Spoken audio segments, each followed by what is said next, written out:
১৩ই October ছিল আমার ছোটবেলার আরেক সখী শুভাঙ্গীর জন্মদিন।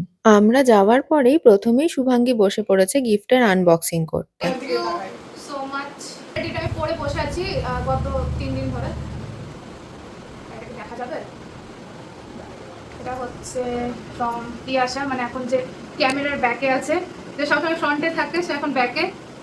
যাই হোক, থ্যাংক ইউ তিয়াশাকে, কাকিমাকে, কাকুকে। এটা হচ্ছে ফ্রম সুস্মিতা, সুন্দর ব্যাগ।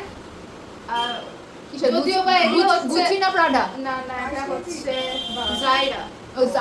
জাইরা মানে জারার মাঝখানে আই পড়ে গেছে, ঠিক আছে, বাট ঠিক আছে, স্টিল এটা আমার খুব ফেভারিট। Minimum 10K।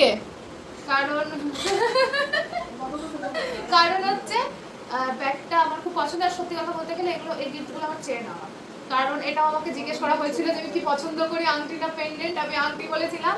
আর এটা তো আমি অনেক আগে থেকে বলেছিলাম যে আমাকে কিছু গিফট করলে ব্যাগ গিফট করতে হবে, ওই জন্য এটা। কিন্তু এত কিছুর মাঝে আমরা একজনকে মিস করছি, সেটা হচ্ছে মৌমিতা।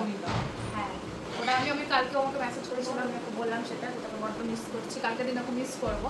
তার থেকেও বড় মিস করছে হচ্ছে যে এখন বক্স নিয়ে বাড়িতে বসে আছে, তাকে আরো বড় মিস করছি।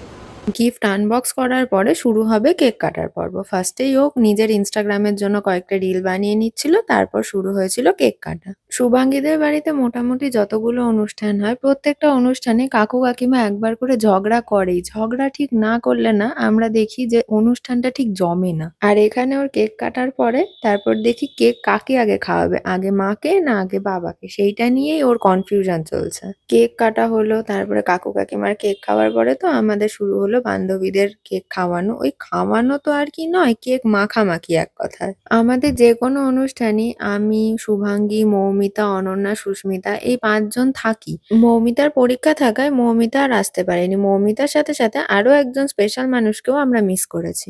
দুটো কেক থাকাতে আমাদের কিন্তু কেক মাখামাখি করতে বেশ সুবিধেই হয়েছিল। এক প্রস্থ কেক মাখামাখি করে ছবি তুলে আমরা একটু পায়েস মিষ্টি আর কেক খেয়ে নিয়েছিলাম, কারণ আমাদের খিদে পেয়ে গেছিল।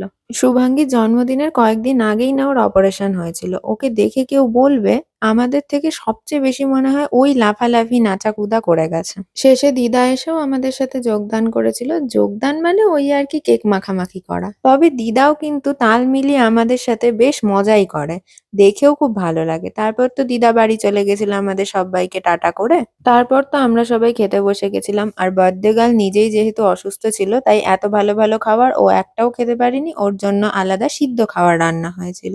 আমাদের যে কোনো অনুষ্ঠানেই আমাদের নাইট স্টে হয় বান্ধবীদের বাড়িতে, তবে সেই দিনটা ছিল একটু ব্যতিক্রম। আমরা সবাই বাড়ি চলে গেছিলাম। ব্যাস, আজকের মতন শেষ। হরে কৃষ্ণা।